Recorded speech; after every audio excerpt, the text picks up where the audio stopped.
الحمدللہ رب العالمین الصلاۃ والسلام علی سید الانبیاء والمرسلین وعلی آلہ واصحابہ اجمعین.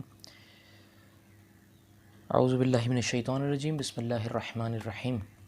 السلام علیکم ورحمۃ اللہ وبرکاتہ. Welcome back. پارٹ 2 میں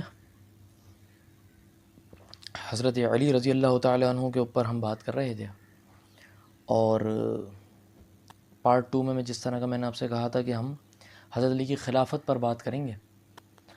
حضرت علی اسلام میں چوتھے خلیفہ ہیں. سب سے پہلے ابو بکر، عمر، پھر عثمان، پھر علی رضی اللہ تعالیٰ عنہم اجمعین. اور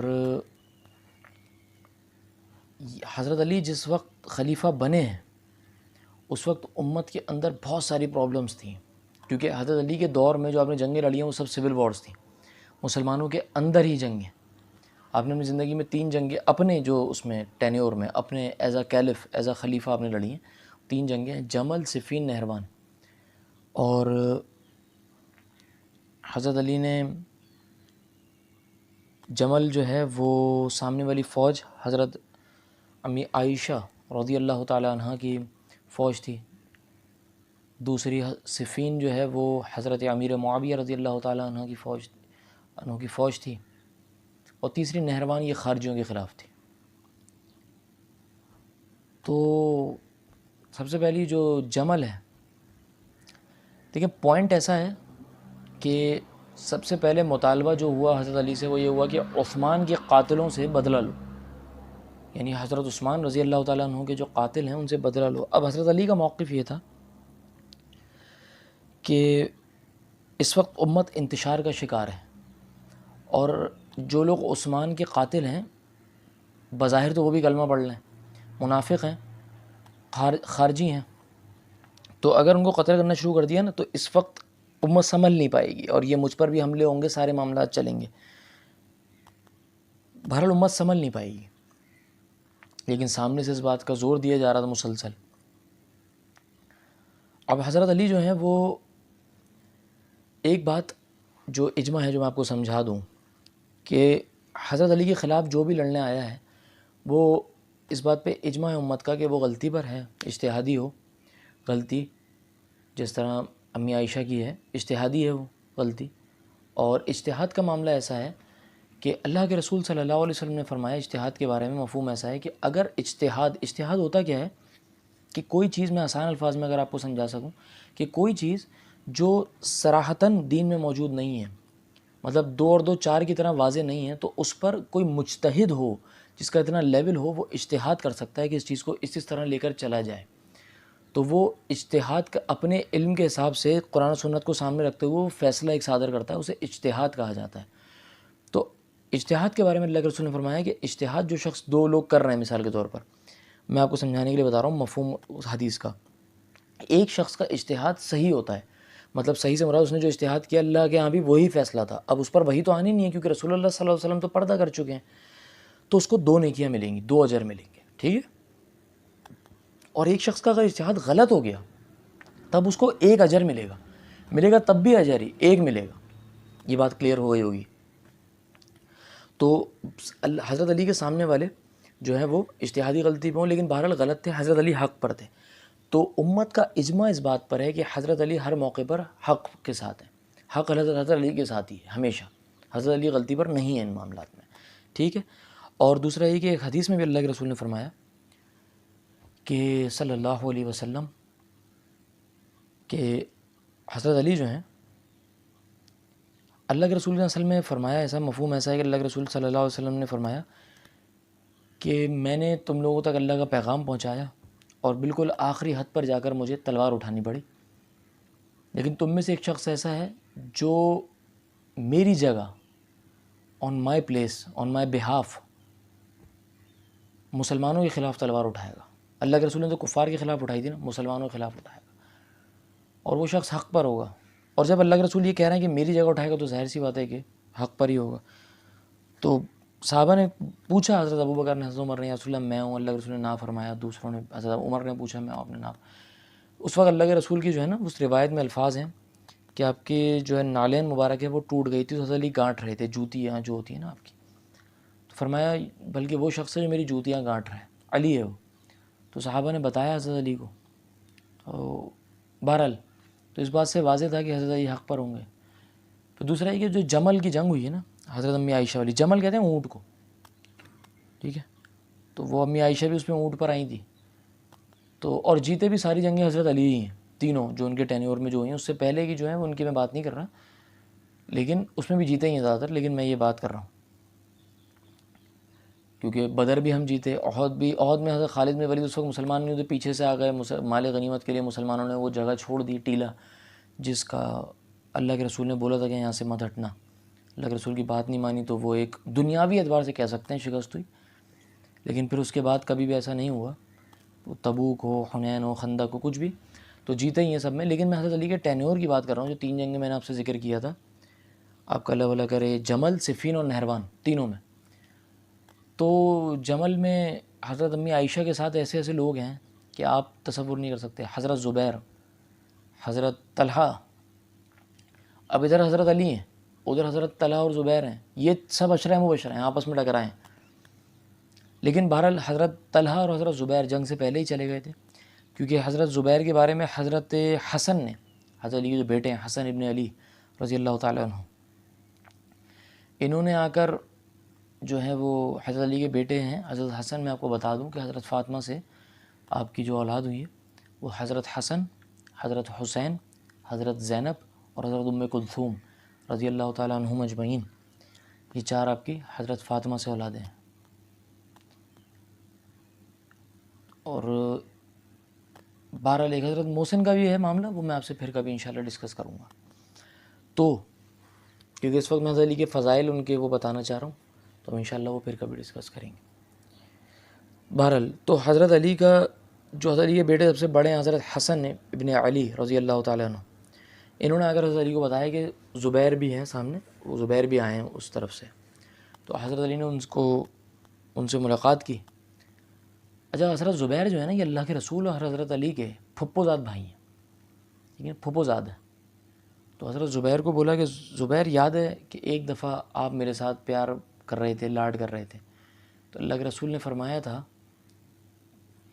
کہ زبیر تم علی سے کتنا پیار کرتے ہو، ایک وقت آئے گا کہ تم علی کے خلاف تلوار لے کر کھڑے ہوگے اور اس وقت تم حق پر نہیں ہوگے، تم خطا پر ہوگے، تم حق پر نہیں ہوگے.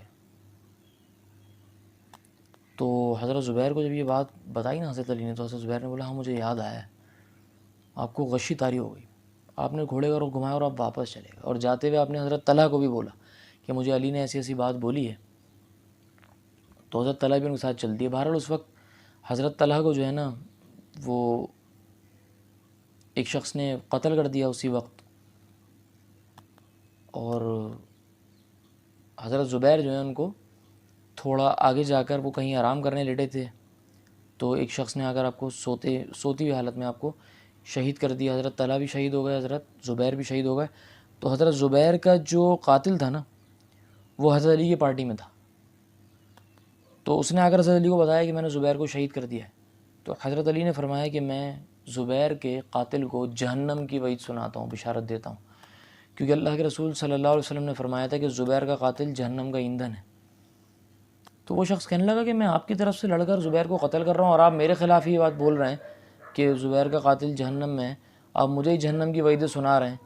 تو اس نے جو ہے نا پھر وہ خارجی ہو گیا تھا. پھر وہ اور ایک جگہ ایسا سنا ہے کچھ علماء سے، طارق جمیل صاحب سے بھی یہ بات سنی ہے کہ وہ اپنے گردن پہ اس نے خود تلوار پھیر کر اس نے خودکشی کر لی، تو جہنم اس پر ویسی ہو گئی. تو بہرحال وہ بعد میں مراؤ، اسی وقت مراؤ، تو وہ جہنمی تو ہو ہی گیا جب اللہ کے رسول نے حضرت علی نے بتایا ہے. بہرحال صلی اللہ علیہ وسلم رضی اللہ تعالیٰ عنہ. تو اب جمل میں بھی حضرت علی کی اور ہزاروں صحابہ اس میں شہید ہوئے ہیں. اسی طرح صفین میں اس سے زیادہ ہوئے ہیں جو حضرت امیر معاویہ کے خلاف ہوئی ہے.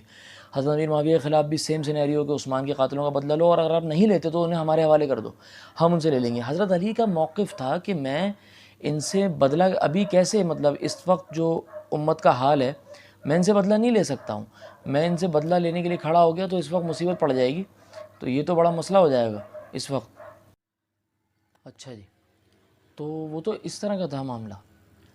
تو وہ تو حضرت علی جو ہے، میں نے آپ کو بتایا نا کہ ہر دفعہ حق پر ہے. ٹھیک ہے. دوسرا یہ، مجھے ایک بات ابھی میرے ذہن میں آئی جو میں آپ سے عرض کر دوں آخر میں، کہ اللہ کے رسول صلی اللہ علیہ وسلم کی ایک حدیث ہے مسلم میں، صحیح مسلم میں، کہ علی سے محبت جو کرے گا وہ مومن ہے، اور علی سے بغض جو رکھے گا وہ منافق ہے. تو ایک طرح سے آپ سمجھ لیں کہ یہ ایک ٹیسٹ ہے کہ اگر آپ کو سمجھنا ہو کہ علی جو مومن کون ہے، تو آپ یہ دیکھ لیں کہ حضرت علی سے محبت کرتا ہے یا نہیں. اور جو آئیں بائیں شائیں کرے نا، اس کے دل میں ہے مسئلہ. منہ سے کوئی نہیں بولے گا کہ ہاں مجھے بغض ہے، اس کے دل میں ہے مسئلہ، تو پھر وہ منافق ہے. یہ حضرت محمد مصطفیٰ صلی اللہ علیہ وآلہ وسلم کا فرمان ہے، جس میں کوئی شک نہیں ہے. ایک منٹ کے لیے آپ اگر سوچیں کہ ایک شخص، میں سمجھانے کی غرض سے عرض کر رہا ہوں، کہ روز حشر اللہ کے رسول صلی اللہ علیہ وسلم کے سامنے پیش ہوتا ہے، اور آسرے میں لگا ہوا ہے، بھگدڑ مچی ہوئی ہے، نفسی نفسی کا عالم ہے، اور آسرے میں لگا ہوا ہے کہ رسول اللہ صلی اللہ علیہ وسلم جو ہے وہ مجھے بخشوا دیں گے، اور وہ بھاگ رہا ہے. ادھر دور نظر آتا ہے اسے کہ اللہ کے رسول کھڑے ہیں، اس طرح بھاگ رہا، اور دور سے ہی اللہ کے رسول جو ہے نا، یہ فرشتے ہی اس کو روک دیں اور بولیں بھائی تیرے دل میں علی کا بغض تھا، تو منافق ہے. آپ امیجن نہیں کر سکتے ہیں کہ اگر رسول اللہ صلی اللہ علیہ وسلم روز حشر کسی کو نہ بول دے نا، اور یہ حضرت علی جو ہے نا، یہ ایک ایسا بندہ ہے جس نے بچپن سے اسلام کو دیکھا اور پھر اسلام کا ڈاؤن فال دیکھا ہوتا ہوا. مطلب ڈاؤن فال سے مراد کہ آپس میں لڑ رہے ہیں صاحب. حضرت علی کے خلاف جو لوگ جنگوں میں لڑنے آئے، ان کے خلافت میں جب وہ شہید ہوگا تو حضرت علی نے فرمایا یہ ہمارے بھائی ہیں دین میں، ان کے جنازے پڑھائیں. وہ آج آپ اور میں مسلک کی بنیاد پر ایک دوسرے کے پیچھے نماز نہیں پڑھتے، انہوں نے اتنے بڑے مطلب ایسے ایشوز میں جنازے پڑھائیں اور اپنا بھائی کہا ہے، ان کو جنت کی بشارتیں دی ہیں. ایک بندے نے بالکل زندگی اور اتنا ظلم، اتنا ایسے معاملات سہے ہیں حضرت علی نے کہ کوئی سوچ نہیں سکتا. اس طرح کے معاملات آپ اور میں وہ زندگی نہیں گزار سکتے جو علی اور فاطمہ رضی اللہ تعالیٰ عنہم اجمعین نے گزاری ہیں. 8 دن گھر میں فاقے، 8 دن کھانے کو نہیں ہے کچھ. یہ مطلب جنتی عورتوں کی سردار، وہ حضرت علی شیر خدا، اسد اللہ الغالب. اسد اللہ، اسد کا مطلب شیر، اللہ کا شیر. ہر چیز میں مسلمانوں کا اتنا بڑا کوئی جنگجو جس نے کبھی بت پرستی نہیں کری. جب مکہ فتح ہوا ہے نا، تو اللہ کے رسول صلی اللہ علیہ وسلم کو فرمایا حضرت علی نے، یا رسول اللہ میرے کندھوں پر چڑھیں، جو کعبے کے اندر بت تھے 360 اس کو توڑ دیں. اللہ کے رسول نے فرمایا نہیں علی، تم نبوت کا بوجھ نہیں اٹھا سکتے، تم میرے کندھوں پہ چڑھو. تو حضرت علی نے چپل اتارنے لگے، تو اللہ کے رسول نے فرمایا ایسے ہی چڑھ جاؤ. حضرت علی آپ کے کندھوں پر کھڑے ہوئے اور بت توڑے. حضرت علی فرماتے ہیں کہ اس دن جب میں رسول اللہ کے کندھوں پر سوار ہوا ہوں نا، اگر کوئی مجھ سے بولتا نا آسمان کے تارے توڑ دو، تو میں وہ بھی توڑ دیتا. صلح حدیبیہ کے وقت سہیل ابن عمر، یہ بعد میں مسلمان ہوئے، اس وقت مسلمان نہیں تھے، کفار کی طرف سے یہ آپ سمجھ لیں مطلب ان کے اسپوکس پرسن آئے ہوئے تھے. تو جب صلح حدیبیہ پر سائن ہو رہے تھے نا، تو نیچے اللہ کے رسول کا نام لکھا ہوا تھا محمد رسول اللہ صلی اللہ علیہ وسلم. تو سہیل ابن عمر نے بولا یہ محمد رسول اللہ تو ہم نہیں مانتے، اس کو محمد بن عبداللہ لکھو صلی اللہ علیہ وآلہ وسلم. تو حضرت علی نے فرمایا میں نہیں مٹاؤں گا انہیں، میں نہیں کر سکتا. اللہ کے رسول کو منع کر دیا آپ نے. تو اللہ کے رسول نے پھر خود اس کو اریز کر کے، اسے کاٹ کے محمد بن عبداللہ لکھا. یہ عقیدت کا لیول ہے. یہ میں آج جو ہے نا وہ خلفۂ راشدین پر آخری ہو گئی نا بات، جو پوائنٹس ہیں. حضرت حسن ابن علی کو بھی خلفۂ راشدین میں ہم تصور کرتے ہیں، لیکن ایک بات ہے جو ہمارے ذہنوں میں 4 جو بیسک وہ ہیں، کیونکہ حضرت علی کا ہی ٹینیور پورا کیا حضرت حسن نے. میں ایک بات آپ سے عرض کروں، ایک جگہ میں نے سنا کہ ایک شخص کو خواب آیا، اس نے خواب میں دیکھا کہ وہ ایک جیپ چلا رہا ہے اور چڑھائی پر جا رہا ہے. اور وہ شخص کہتا ہے کہ میں جیپ چلا رہا ہوں اور میرے برابر والی سیٹ پر نبی علیہ السلام بیٹھے اور پیچھے گاڑی میں ابو بکر، عمر، عثمان و علی رضی اللہ تعالیٰ عنہم چاروں بیٹھے اجمعین، اور میری گاڑی کے اچانک بریک فیل ہوتے ہیں اور میری گاڑی جو ہے وہ پیچھے ریورس میں ایسے گرنے لگتی ہے. تو میں گاڑی سے اترتا ہوں اور فٹافٹ پتھر ڈھونڈتا ہوں کہ اس میں نبی علیہ السلام بیٹھے ہیں، خلفائے راشدین ہیں، اور سب سے بڑی بات نبی علیہ السلام بیٹھے ہیں، ان کو بچانا ہے. ٹائر کے پیچھے پتھر لاؤں، وہ پاگل ہو جاتا ہے، وہ انسان ڈھونڈتا ہے جیسے آپ اور میں سب کریں گے، یہی کریں گے ہم، اور اگر ہم یہ بھی نہیں کریں گے تو پھر تو برباد ہے. تو وہ بہرحال وہ ڈھونڈ رہا ہے بندہ، پتھر مل جائے، کوئی پتھر مل جائے، وہ ڈھونڈے جا رہا ہے. اتنے میں اس کو کہیں پتھر ملتا ہے تو وہ اٹھاتا ہے، وہ بھاگ کر آتا ہے، گاڑی جہاں تک پہنچی ہے اس کے ساتھ ساتھ ٹائر کے بیچ، لیکن دیکھتا ہے گاڑی رکی ہوئی ہے. بولتا ہے پتھر تو میں لگایا نہیں. تو وہ دیکھتا ہے تو ابو بکر، عمر، عثمان اور علی رضی اللہ تعالیٰ عنہم اجمعین نے ایک ایک ٹائر کے پیچھے اپنا سر لگایا ہوا ہے. آپ اور میں پتھر ڈھونڈتے ہیں، صحابہ نے سر لگایا ہوا ہے. یہ خواب تھا اس بندے کا. تو میرے ذہن میں یہ سوچ ہے، سوچ کا فرق ہے یہ ایک صحابی کی اور ہماری. وہ انہوں نے اپنا سب کچھ دیا ہے نبی علیہ السلام کو، اور جو تکلیفیں صحیح ہیں نا، حضرت ابو بکر، عمر، عثمان اور علی رضی اللہ تعالیٰ عنہم اجمعین، حضرت علی نے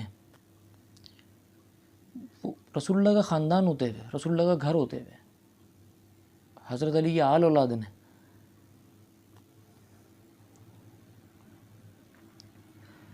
یہ ایک ایسی چیز ہے جو خدا را اپنے بچوں کو بتائی جائے کہ حضرت علی کون ہے. آپ سے یہ سوال نہیں ہوگا کہ آپ سنی تھے یا شیعہ تھے، لیکن یہ ہو سکتا ہے سوال ضرور کہ تم ہم نے بچوں کو بتایا تھا اس بارے میں، یہ ضرور ہو سکتا ہے. خدا را. اچھا، اس کے بعد جو ہے وہ حضرت علی کو کوفے کی جامع مسجد میں فجر کی نماز میں شہید کیا گیا. عبد الرحمن ابن ملجم نے کیا. نبی علیہ السلام نے اس شخص کے بارے میں یہ فرمایا حضرت علی سے کہ علی، پچھلی امتوں کا سب سے بدبخت انسان وہ تھا، اس نے صالح علیہ السلام کی اونٹنی کو قتل کر دیا تھا. میری امت کا بدبخت ترین انسان وہ ہوگا جو تیرے سر کے خون سے تیری داڑھی کو رنگ دے گا. تو حضرت علی کے ساتھ وہی ہوا ہے، آپ کے سر پر وار ہوا اور آپ کی داڑھی وغیرہ سب خون سے رنگ گئی، اور 21 رمضان کو آپ شہید ہوئے. اللہ ہمیں اتنا سا علی بن ابی طالب جیسا جو ہے نا وہ زہد دے دے تو معاملہ پار ہو جائے گا. آج کے لیے اتنا ہی. مجھے دعاؤں میں یاد رکھیے گا، سب کو، امت کو، میرے والدین کو، بیوی بچوں، سب کو، میرے دوست یاروں کو. امت کے لیے دعا کیجیے گا. اپنا بہت خیال رکھیے گا. اجازت چاہوں گا. السلام علیکم ورحمۃ اللہ وبرکاتہ.